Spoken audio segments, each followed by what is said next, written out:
C'est parti pour le Téléthon 2008. Dès 16 h à l'étang Saint-Nicolas, 4 coureurs se sont lancés au pas de course dans la mobilisation. Nous allons tenter de faire 100 km chacun. Nous avons beaucoup de collègues qui s'associent aussi à nous et qui viendront eux aussi courir des distances plus ou moins longues. Et le but étant de faire le maximum de kilomètres afin de collecter le maximum d'argent, puisque notre entreprise va donner 1 € du kilomètre parcouru par notre équipe. De leur côté, les organisateurs finalisent l'installation. L'objectif, c'est d'accueillir le plus de coureurs possible dans une ambiance festive. Tout au long de la nuit, on va dire jusqu'à 3 h, on a vraiment beaucoup de monde. Donc du coup, oui, c'est vraiment convivial, quoi. On essaie de mettre des petites lumières justement dans l'esprit de fête pour que ce soit accueillant, convivial et festif. Pendant 2 jours, de nombreuses manifestations au profit du Téléthon sont organisées dans le Maine-et-Loire. Pour retrouver la liste des animations, vous pouvez vous rendre sur le site internet www.téléthon.fr. Et si vous souhaitez faire un don, il est possible de le faire en ligne à cette même adresse ou d'appeler le 3637. On parle de générosité. Eh bien, la bonne nouvelle, c'est que la collecte de la Banque alimentaire la semaine dernière a battu des records. Malgré la crise, ce sont plus 15% de dons récoltés cette année. Vous avez été très généreux. En Maine-et-Loire, la Banque alimentaire pourra distribuer 250 000 repas. J'ai discuté avec Grégory Mallet hier, qui faisait partie des relayeurs qui ont été médaillés d'argent à Pékin, et il me disait que c'était vraiment un très bel équipement et que la piscine était vraiment très bien. Vous le savez, les championnats de France de natation se tiennent à Angers ce week-end. L'occasion pour les stars de la discipline de réaliser de nouveaux records dans la piscine Jean Bouin, réputée très rapide. La particularité de ce bassin, c'est qu'il a une profondeur constante, c'est-à-dire qu'on est à 3 mètres sur l'ensemble des 25 mètres. Pour les nageurs, c'est une bonne chose et c'est un point fort pour pouvoir battre des records. Toutes les lignes dont les nôtres, effectivement, sont prévues maintenant depuis quelques années pour empêcher les remous. De même, les dégagements sur les bords du bassin permettent de ne pas avoir trop de reflux d'eau, notamment sur les lignes extérieures. Pour l'instant, pas de record dans la piscine Jean Bouin. Les nageurs sont en phase de sélection. Plus d'infos sur Angers 7 dès lundi. Coup de projecteur dans cette édition sur Baudin-Châteauneuf.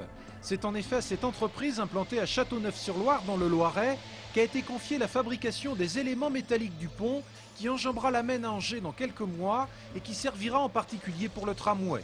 Ce pont, dessiné par le cabinet Lavigne-Chéron, représente un véritable défi technologique puisqu'il n'y aura pas de piliers posés dans la rivière. C'est vrai que c'est quelque chose de pas banal dans un site exceptionnel. Donc on a voulu faire non pas un pont classique, mais vraiment un geste fort, un geste d'union et de franchissement, ce grand arc qui franchit donc la Maine d'un seul geste. Pour la fabrication de ce pont, imaginez-vous un gigantesque puzzle avec des pièces qui mesurent parfois jusqu'à 25 mètres de longueur. Sur un tronçon central, les ouvriers fixent au fil des semaines les divers éléments, comme les plattelages, les diaphragmes ou les âmes, qui vont constituer ces tronçons. Ces derniers pourront alors être équipés et peints avant d'être assemblés pour donner au final un ouvrage aux dimensions et aux chiffres extrêmement impressionnants. C'est un ouvrage qui mesure 300 mètres de long, qui fait 18 mètres de large, qui pèse 2000 tonnes d'acier. Donc ça, c'est les données courantes. Par contre, les données spécifiques à la réalisation, c'est plus de 10 km de soudure si on cumule les soudures atelier, les soudures chantier. C'est un chantier de 12 mois qui va nécessiter une trentaine de personnes entre l'atelier et le chantier. Ces gigantesques tronçons seront ensuite acheminés aux abords de la Maine vers la fin février. Ils seront alors poussés les uns derrière les autres, ce qui permettra enfin la construction de l'arc du pont à l'automne 2009. L'ouvrage devant être définitivement terminé au premier trimestre 2010.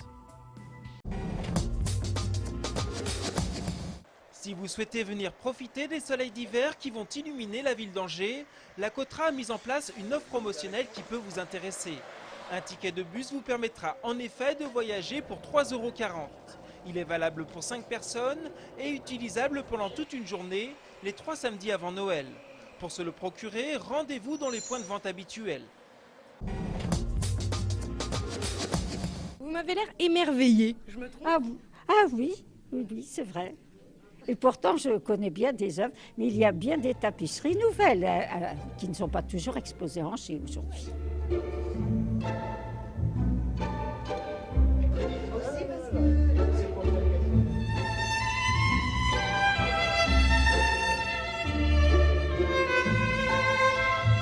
un panorama de l'œuvre tissée de Jean Lurçat que propose en ce moment à Angers le musée de la tapisserie qui porte son nom.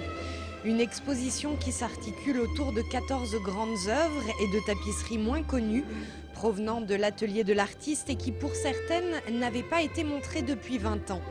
Les œuvres d'un homme qui, en y apportant innovation technique et stylistique, a su élever un artisanat au rang d'art. Il a rénové la tapisserie française après la Seconde Guerre mondiale. C'est quelqu'un de très très important pour la tapisserie. Il est mondialement connu dans ce secteur-là. Il est peut-être moins connu maintenant comme peintre, mais c'est aussi un excellent peintre.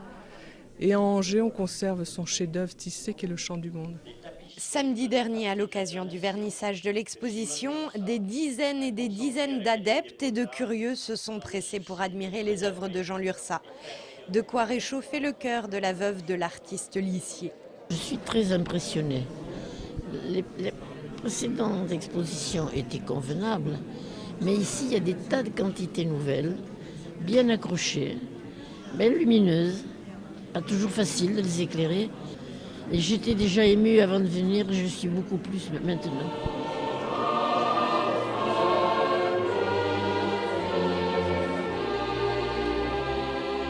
Jean Lurçat, des années 1940 aux années 1960, une exposition à voir jusqu'au 17 mai prochain.